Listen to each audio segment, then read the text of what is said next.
खुद को शांत प्रिय कैसे बनाएं और अपने आचरण से लोगों का दिल कैसे जीते, इसकी प्राचीन और रहस्यमयी विधि हम आज गौतम बुद्ध की कहानियों से जानेंगे। तो बिना देर किए चलिए उन कहानियों की शुरुआत करते हैं। पहली कहानी, खुद की इज्जत कैसे बढ़ाएं। एक बार एक जवान लड़का बौद्ध भिक्षु के पास जाता है और कहता है, मुनिवर, मैं अपने जीवन से बहुत परेशान हूं। बौद्ध भिक्षु ने पूछा, क्या परेशानी है तुम्हें?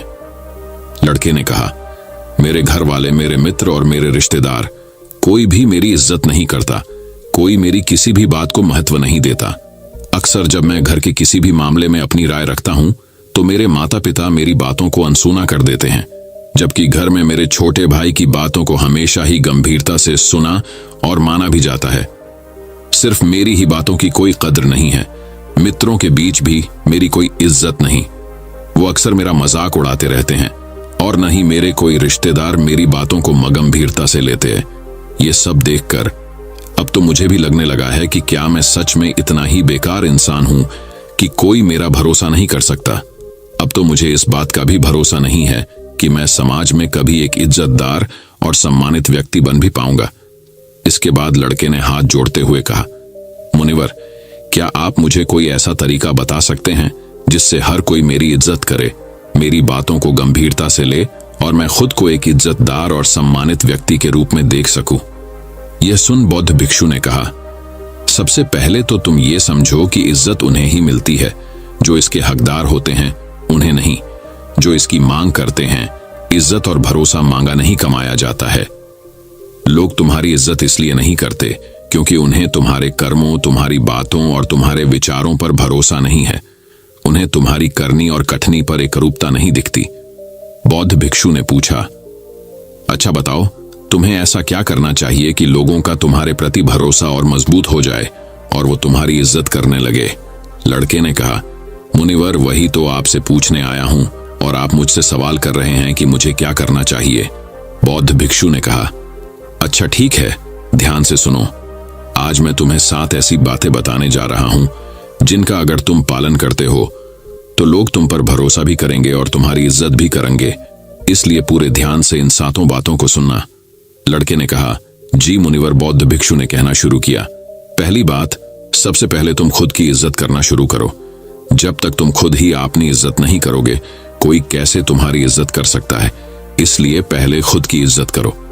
खुद की इज्जत करने का अर्थ है ये अच्छे से जानना कि आप कौन हैं, आप क्या कर सकते हैं।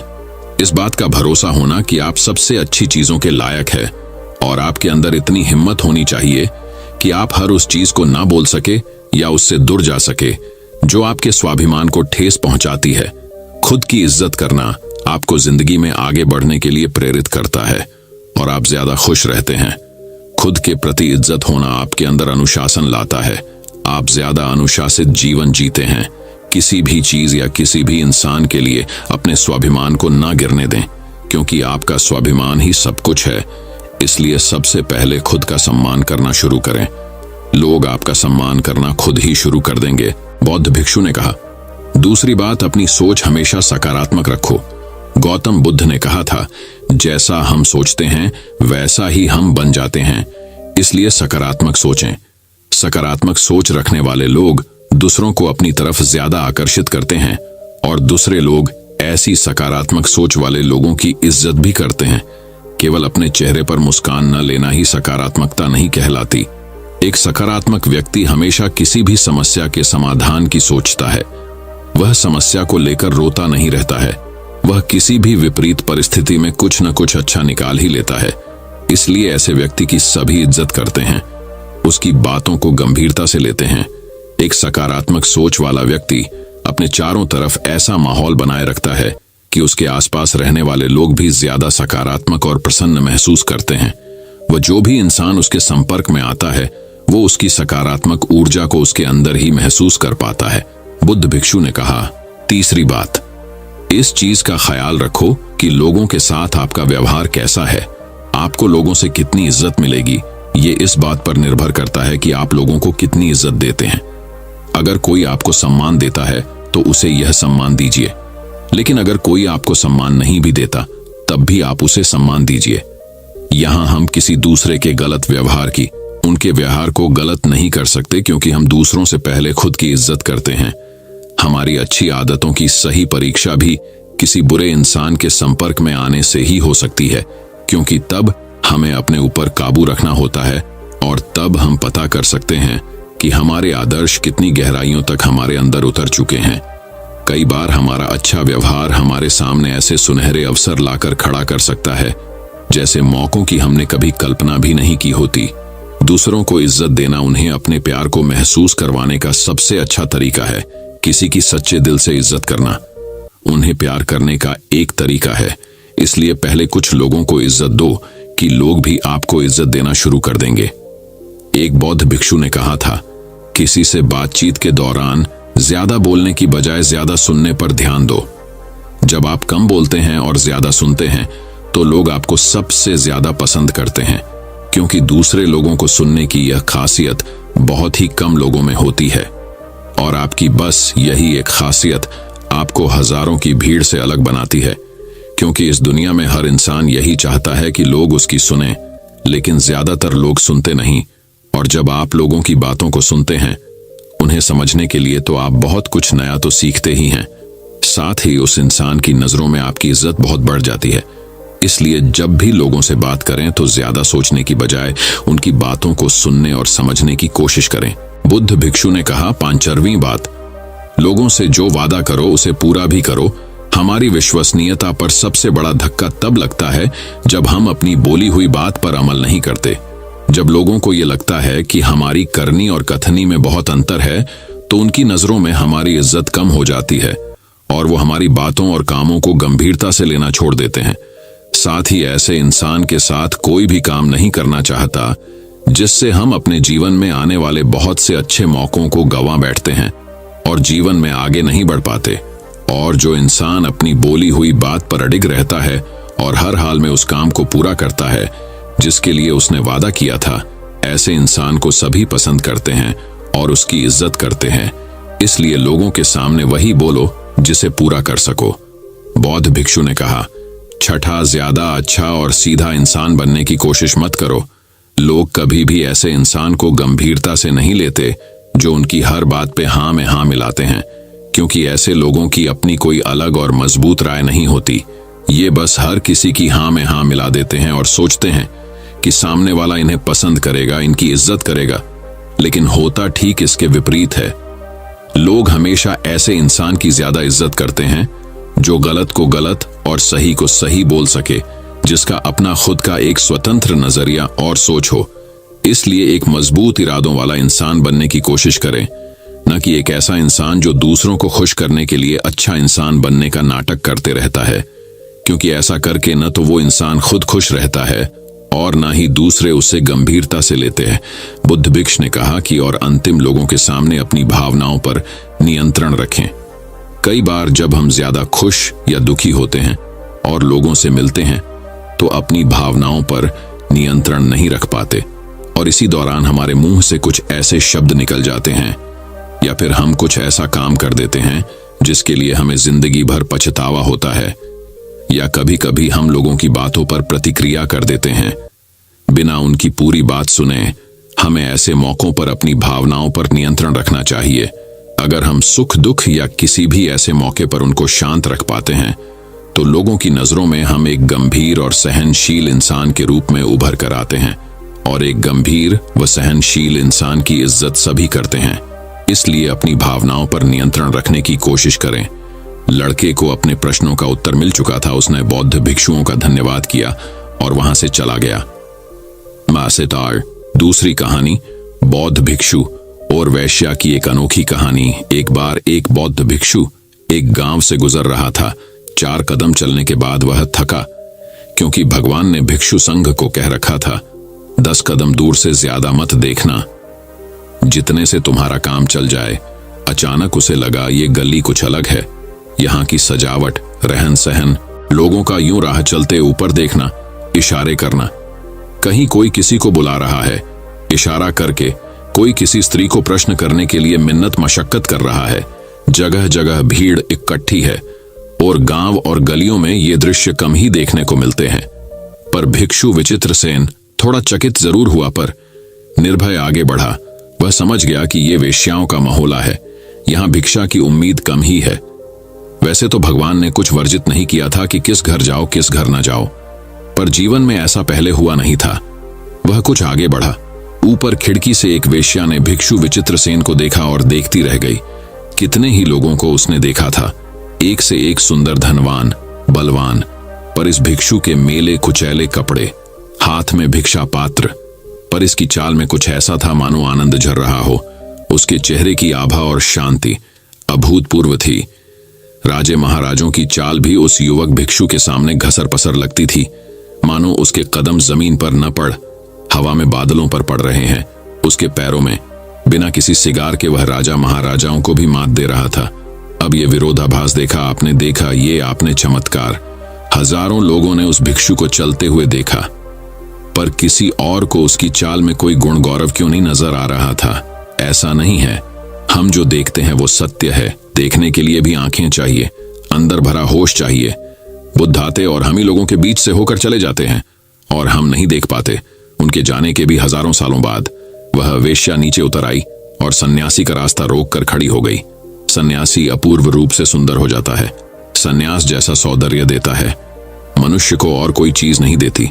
सन्यास्त होकर तुम सुंदर ना हो जाओ तो समझना कि कहीं भूल चूक हो रही है। और सन्यासी का कोई श्रृंगार नहीं है। सन्यास इतना बड़ा श्रृंगार है कि फिर और श्रृंगार की कोई जरूरत नहीं होती, क्योंकि सन्यासी अपने में स्थिर हो जाता है। उसकी वासनाएं उसके घेरे में नहीं होती। वह उस कोमल पुष्प की तरह हो जाता है जो अभी अभी प्रातः की बेला में खिला है। अभी उसकी पंखुड़ियों पर ओस की नाजुक बूंदें चमक रही है। उस पर कोई धूल धमास नहीं जमी है। उसकी सारी उद्विग्नता खो गई है। उसके सारे ज्वर, तनाव, आसक्ति, कामनाएं गिर गई हैं। शून्य विराग का गीत गूंजता उसके अंतस से उसके आसपास एक लयवदिता, एक मधुर झंकार अभिभूत कर जाती है। उसके संग साथ मात्र से आनंद का समुंदर हिलोरे मारने लग रहा है उसके हृदय में। पर आपने देखा इस अनछुए निष्कलुष सौंदर्य पर स्त्रियां कितनी जल्दी मोहित हो जाती हैं। स्त्री में एक अद्भुत शक्ति है। वह आपकी आंखें, आपके शरीर के हाव भाव, आपकी छुआन या देखने भर से आपके अंतस की गहराइयों तक की वासनाओं को जान जाती है एक पल में। उस वेश्या ने भिक्षु विचित्रगुप्त का रास्ता रोक लिया और आवेदन किया, हे देव, इस वर्षा काल तुम मेरे घर रुक जाओ। 4 महीने वर्षा काल में बौद्ध भिक्षु किसी एक स्थान पर निवास करते थे। मैं सब तरह से तुम्हारी सेवा करूंगी। भिक्षु विचित्रगुप्त ने उस वेश्या की ओर देखा। उसकी आंखों में एक प्यास थी, कुछ खोज रही थी जो उसे भोग विलास में, धन दौलत में नहीं मिल पा रहा था। उसने कहा, है देवा, मैं आज तुम्हें कुछ कह नहीं सकता, क्योंकि मुझे अपने गुरु से इस बात की इजाजत लेनी होगी। तुम कल तक मेरा इंतजार करो, मैं गुरु से पूछ कर कल हाजिर होता हूं। और आगे बढ़ गया। जिस शांति और स्थिरता से उसने वो शब्द कहे थे, वे शब्द नहीं, अमृत रस हो। वह वेश्या उन शब्दों पर मंत्रमुग्ध हो गई और जाते हुए उस बौद्ध भिक्षु को निहारती भर रही। उसे कोई शब्द न सूझा। मन पल के लिए निशब्द हो गया। एक गहरी शांति छा गई मन के आंगन में, मानो ज्येष्ठ की भरी दोपहरी में अचानक एक काली घनी बदली ने सूर्य को ढक चारों ओर एक शीतलता बिखेर दी हो। उसके तड़पते मन पर पल भर के लिए शीतलता फैल गई।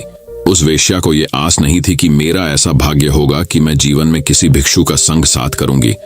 उसे तो वासना के भूखी आंखें गीध की तरह नोचते जवान मांस के भूखे पशुओं से ही पाला पड़ता रहता था।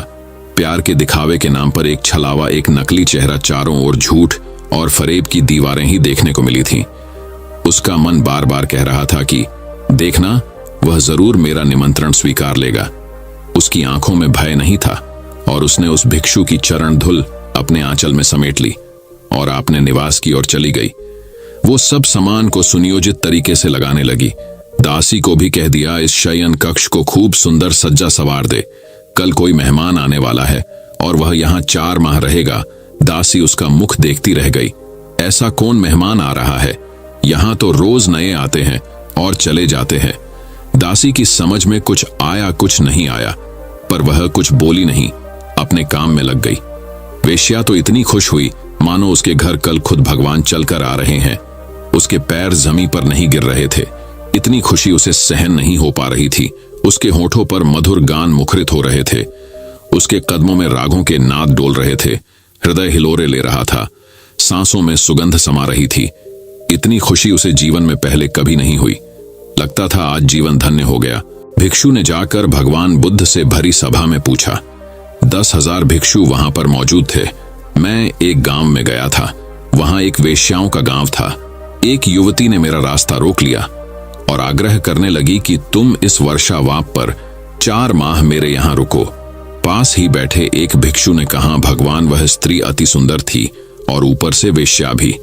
सारे भिक्षु में अचानक बिजली सी कौंध गई। कुछ भिक्षु उनमें से उत्तेजित भी हो रहे थे कि भगवान अब क्या उत्तर देंगे। चारों ओर सन्नाटा छा गया। भिक्षु ने फिर कहा, भगवान वह वेश्या है या नहीं, इस सब से मुझे क्या प्रयोजना है। वह सुंदर है या कुरूप यह महत्वपूर्ण नहीं है। महत्वपूर्ण बात तो यह है कि उसने मुझे राह पर रोककर निमंत्रण दिया। आपकी आज्ञा लेने के लिए मैं आपके पास आया हूं।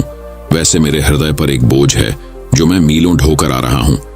आपकी आज्ञा हो तो इस 4 माह उसके निवास पर रहने का निमंत्रण स्वीकार करूं या नहीं। जैसी आपकी आज्ञा। भगवान ने एक बार फिर विचित्रसेन की आंखों में झांका और आज्ञा दे दी। चारों तरफ खुसर फुसर होने लगी। आग लग गई भिक्षु संत में।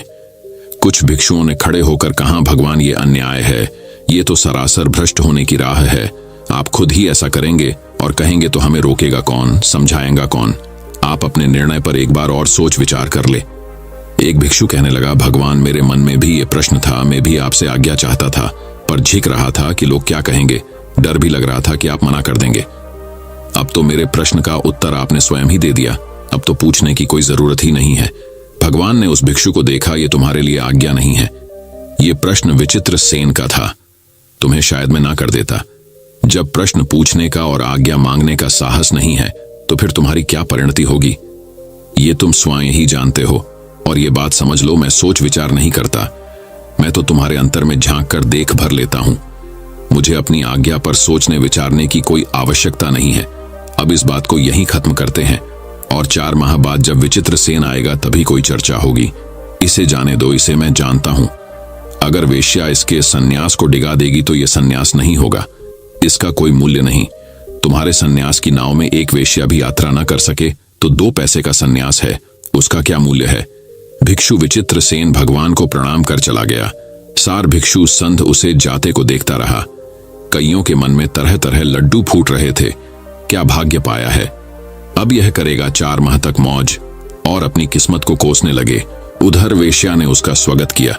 शायद उसे उम्मीद थी कि भिक्षु आएगा। 4 माह तक उसकी खूब सेवा की, अपने हाथ से खिलाया, तेल मालिश करती, नहलाती, नरम मुलायम बिस्तरे सोने के लिए देती, कभी नाच गाकर भी उसका मनोरंजन करती, कभी खुद उसकी गोद में लेट जाती। जिन भिक्षुओं को ईर्ष्या थी वह झांक झांक कर देखते और भगवान को आकर शिकायत करते कि देखा आपने विचित्रसेन को, वह नाच गाने सुनाती है, सुस्वाद भोजन कराती है। कभी वो वेश्या उसकी गोद में लेटी हमने देखी, वह अपने हाथों से उसे तेल लगाती है, नहलाती है। और कभी कभी तो हमने उन्हें एक ही बिस्तरे पर संग साथ सोते भी देखा है। भगवान आपने भी कमाल कर दिया। उस बेचारे का सारा जीवन बर्बाद हो गया, सारी तपस्या मिट्टी में मिल गई। भगवान केवल हंस भर देते। 4 माह बाद वह भिक्षु विचित्रसेन आया। वेश्या भी उसके साथ चली आ रही थी। उसने भगवान के चरणों में सर रखकर कहा, आपके भिक्षु को क्या मिल गया? मैं नहीं जानती, बस मैंने 4 माह उसका संग किया है। आपका भिक्षु हर क्रियाकलाप से सतत अप्रभावित रहा। किसी भी चीज का उसने कभी विरोध नहीं किया। जो खाने को देती खा लेता। जो मैं कर सकती थी एक पुरुष को रिझाने के लिए, वो सब उपाय मैंने किए, नाच गाना, साथ सोना, छूना, पर वह सदा अप्रभावित रहा। मैं हार गई भगवान, ऐसा पुरुष मैंने जीवन में नहीं देखा। हजारों पुरुषों का संग किया है, पुरुष की हर गतिविधि से मैं परिचित हूं, पर आपके भिक्षु ने जरूर कुछ ऐसा रस जाना है जो इस भोग के रस से कहीं उत्तम है। मुझ अभागी को भी मार्ग दो। मैं भी वही रस चाहती हूं जो क्षण में न छिन जाए, शाश्वत रहे। मैं भी पूर्ण होना चाहती हूं।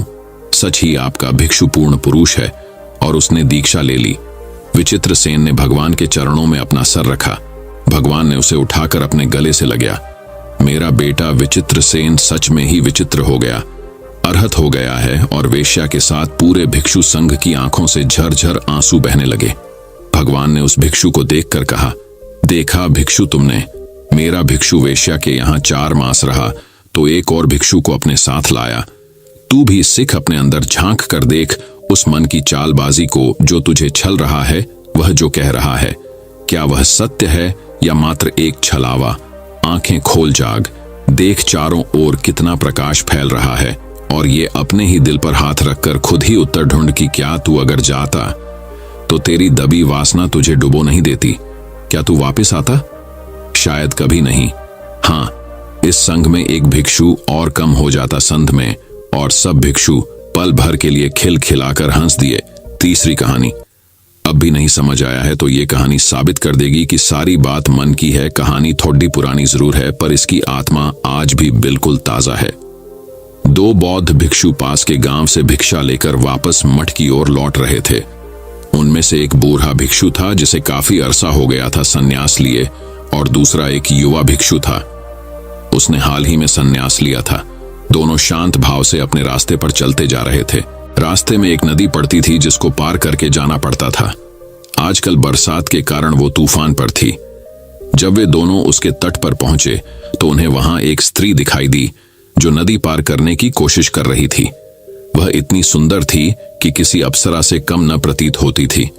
पानी से भीगे उसके वस्त्रों के नीचे से उसके सुकोमल अंग झांक रहे थे। स्वर्णाभूषण उसके रूप को अनुपम दिव्यता प्रदान कर रहे थे। जब भिक्षु उसके पास पहुंचे तो उस स्त्री ने उनको प्रणाम किया और बताया कि वो यहाँ के राजा की कन्या है जो शिकार करते हुए भटक गई है। नदी के उस पार उसका नगर है।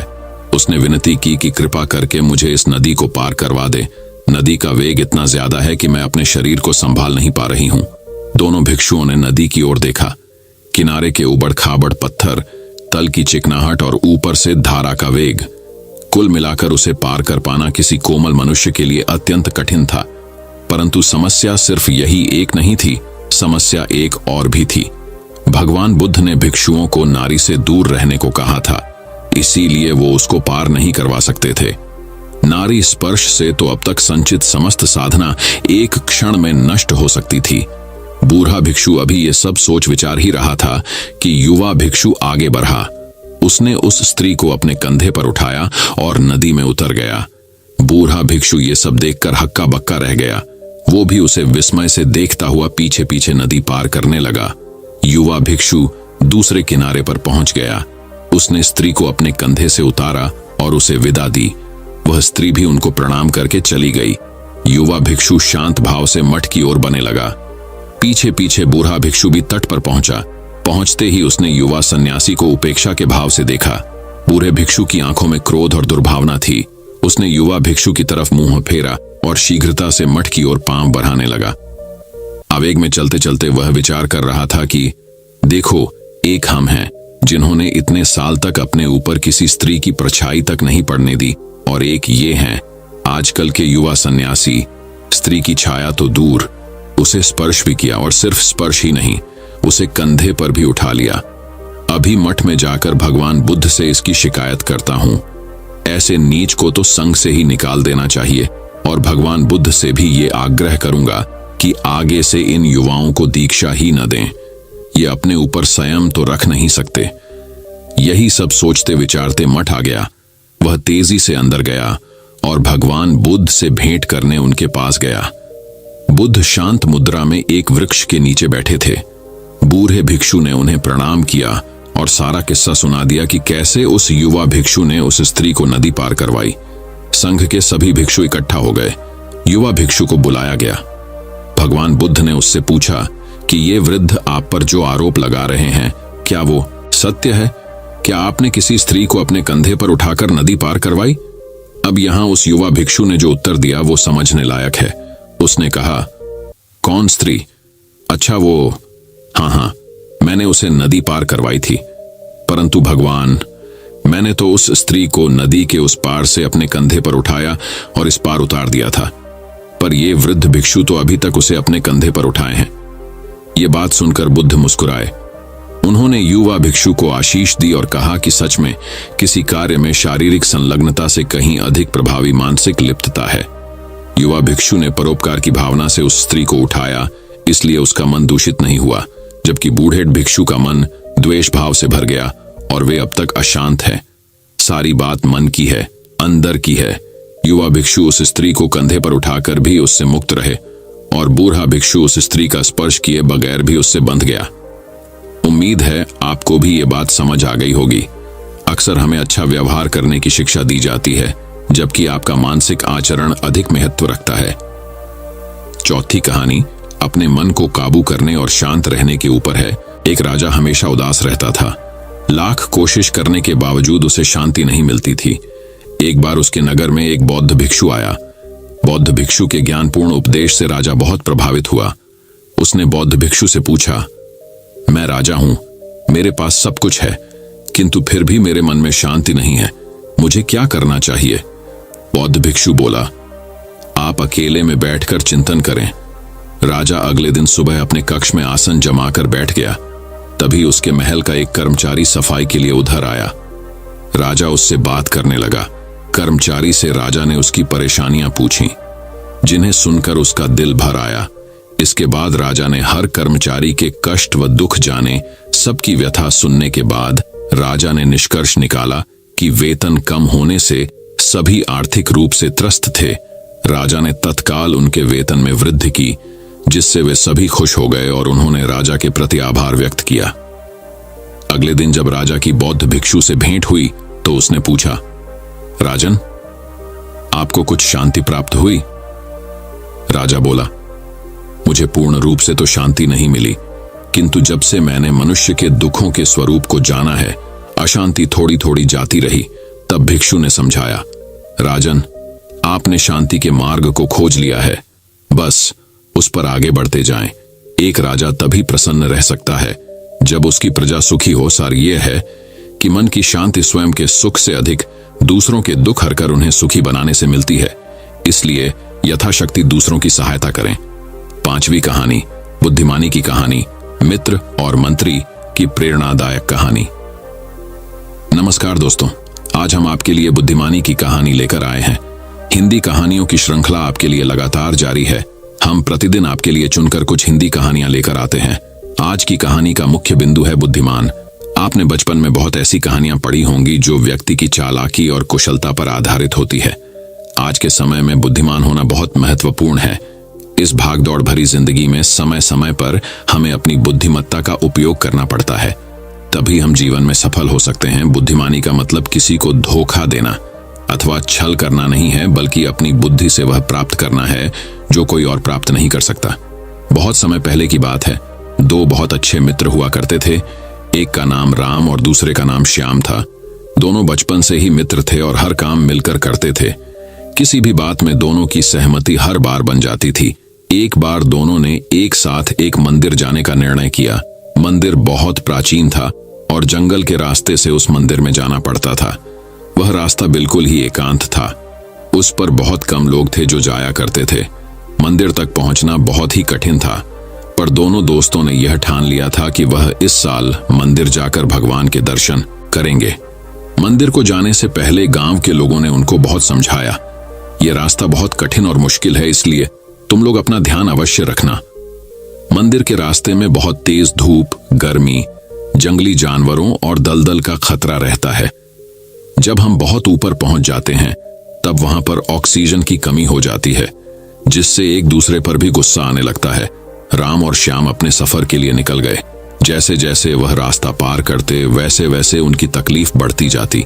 दोनों में थोड़ी बहुत बहस भी हो जाती, जो आज तक नहीं हुई थी।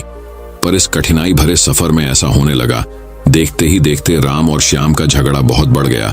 राम ने गुस्से में आकर श्याम को एक थप्पड़ मार दिया। श्याम ने राम से कुछ नहीं कहा और एक लकड़ी उठाई और मिट्टी पर लिख दिया कि मेरे सबसे अच्छे मित्र ने मुझे आज थप्पड़ मारा। बहुत आगे जब चले तब रास्ते में खाने के लिए बहुत कम खाना बचा। राम ने ज्यादा खाना खाया और श्याम को थोड़ा कम खाना दिया। श्याम ने मिट्टी पर फिर लिखा, आज मेरे मित्र ने कम खाना दिया। थोड़ी देर आगे चलकर जब श्याम एक दलदल में फंस गया तो राम ने अपनी जान की बाजी लगाकर श्याम की मदद की और उसे दलदल से बाहर निकाला। इस मुश्किल काम में राम भी दलदल में फंसते फंसते बचा गया। श्याम ने इस बार पत्थर लिया और पेड़ पर लिखा, आज मेरे सबसे अच्छे मित्र ने मेरी जान बचाई। ऐसा करते देख राम ने श्याम से पूछा, जब मैंने तुम्हें थप्पड़ मारा तब तुमने मिट्टी से लिखा, जब मैंने तुम्हारी जान बचाई तब तुमने पत्थर से पेड़ पर लिखा, ऐसा क्यों? श्याम ने बड़ी बुद्धिमत्ता से उत्तर दिया, हमको जीवन में हमेशा ऐसा ही करना चाहिए। जब कोई हमारा बुरा करे तो हमें उसको मिट्टी से लिखना चाहिए ताकि हम उसको आसानी से क्षमा कर सकें, और यह अपने संबंध को मधुर बनाता है। और जब कोई हमारी मदद करे तो हमें उसको अपने मन में बैठा लेना चाहिए कि चाहकर भी हम उसको भूल ना पाए। श्याम की इस बुद्धिमत्ता को सुनकर राम चकित हो गया। उसको आज यह समझ में आया कि उसका मित्र कितना बुद्धिमान है। बुद्धिमानी की कहानी की शिक्षा यह है कि इस कहानी से हमें यह शिक्षा मिलती है कि हमें बुराई को हमेशा भूल जाना चाहिए और अच्छाई को हमेशा याद रखना चाहिए। अगर कोई हमारे साथ अच्छा करता है तो हमें उसका एहसानमंद रहना चाहिए, और अगर कोई गलत करता है तो उसको क्षमा कर देना चाहिए। अंतिम और रहस्यमयी खुशी के ऊपर कहानी अब हम आपको सुनाएंगे, तो चलिए सुनते हैं 3 हंसने वाले भिक्षुओं की कहानी। दोस्तों, आपने कई घरों में लाफिंग मॉन्क्स की मूर्तियां जरूर देखी होगी या किसी को गिफ्ट में दी होगी। आज की कहानी उन्हीं चीन के 3 सदा हंसने वाले बौद्ध भिक्षुओं के बारे में है, जो आपको भी जीवन में खुश रहने और हंसने का महत्व सिखाएगी। एक बार प्राचीन चीन में 3 प्रौढ़ भिक्षु रहते थे। उनके नाम आज किसी को भी याद नहीं है, क्योंकि उन्होंने कभी भी किसी को अपने नाम बताए ही नहीं थे। उन्हें केवल 3 हंसते हुए भिक्षुओं के रूप में जाना जाता है। वे हमेशा एक साथ यात्रा करते थे और हंसने के अलावा और कुछ नहीं करते। उनके हंसने और दूसरों को हंसाने की यात्रा कुछ ऐसे शुरू हुई। वे एक गांव या कस्बे में प्रवेश करते हुए उसके मुख्य चौराहे के बीच में खड़े हो गए और धीरे धीरे हंसने लगे।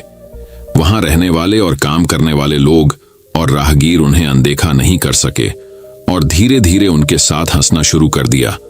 उन्होंने ये काम जारी रखा जब तक कि एक हंसने वाली छोटी भीड़ नहीं बन गई और अंततः हंसी पूरे गांव और कस्बे में फैल गई थी। और इस तरह पूरे गांव को हंसाकर खुश कर वे तीनों वृद्ध भिक्षु अगले गांव में चले गए। उनकी हंसी उनकी शिक्षा और प्रार्थना का एकमात्र जरिया थी, क्योंकि उन्होंने कभी किसी से बात नहीं की। उन्होंने पूरे चीन में बस यही स्थिति पैदा की। वे लोगों से प्यार करते थे और उनका सम्मान करते थे। लोग ऐसे आध्यात्मिक शिक्षकों को पहले या बाद में कभी नहीं मिले थे। उनका मानना था कि जीवन को हमें खुशी और आनंद के बड़े अवसर की तरह स्वीकार करना चाहिए। उन्होंने किसी प्रकार के लौकिक मजाक की खोज की थी, इसीलिए उन्होंने कई वर्षों तक यात्रा की और हंसते हुए पूरे चीन में आनंद और खुशी फैलाई। जब तक कि एक दिन उत्तरी प्रांत के एक विशेष गांव में रहते हुए उनमें से एक की मृत्यु हो गई। लोग चौंक गए थे और दूर दूर से भागते हुए आए थे इस अलग से दिन के लिए, खेतों को छोड़कर केवल अन्य 2 भिक्षुओं की इस नाटकीय घटना पर प्रतिक्रिया देखने के लिए। सभी लोग उम्मीद कर रहे थे कि वे दुख दिखाएंगे या रोएंगे, और पूरा गांव उस स्थान पर आ गया जहां 3 भिक्षु थे, 2 जीवित और 1 मृत। सबके आश्चर्य के बीच शेष 2 भिक्षु केवल जोर से हंस रहे थे। वे हंस रहे थे और हंसे ही जा रहे थे और रुकने का नाम नहीं ले रहे थे। कुछ लोग जो सहायता कर रहे थे उनके पास पहुंचे और उनसे पूछा कि वे ऐसा क्यों कर रहे हैं। उन्होंने क्यों अपने मृतक मित्र के लिए बिल्कुल भी शोक नहीं जताया। और इस एक बार भिक्षुओं ने वास्तव में प्रतिक्रिया व्यक्त की। कल आपके गांव के रास्ते में उन्होंने शर्त लगाई थी कि हम में से जो भी भिक्षु अन्य 2 से पहले मरेगा, बाकी के 2 उसके लिए अपनी हंसी नहीं खोएंगे। उसने एक वसीयतनामा भी तैयार किया था, जिसमें मृतक को चिता पर डालने से पहले मृतकों को धोने और उनके कपड़े बदलने की परंपरा थी। लेकिन बूढ़े साधु ने स्पष्ट रूप से कहा था उस पर पुराने कपड़े छोड़ने के लिए, क्योंकि वह एक दिन के लिए कभी भी मैला नहीं हुआ था। उसने कहा था कि मैंने कभी भी इस दुनिया की किसी भी गंदगी को अपनी हंसी के माध्यम से मुंह तक नहीं पहुंचने दिया। उसकी वसीयत में कहा गया था कि बूढ़े भिक्षु के शरीर को उसके कपड़ों के साथ चिता पर रखा जाए। उसके अंतिम संस्कार के दौरान वही पुराने कपड़े उस मृत शरीर पर थे, और जैसे ही आग जली और उसके कपड़ों को जलाना शुरू किया, हर कोई हैरान रह गया कि अचानक 100 रंगों की आतिशबाजी ऊपर और नीचे और सभी दिशाओं में फटने लगी, और आखिरकार वहां जमा हुए लोग भी उसकी हंसी में शामिल हो गए। शायद एकमात्र कारण है कि हम इस धरती पर हैं, ताकि हम हंस सके और खुश हो सके, और कभी भी आनंद और हंसी का अनुभव करना बंद न करें।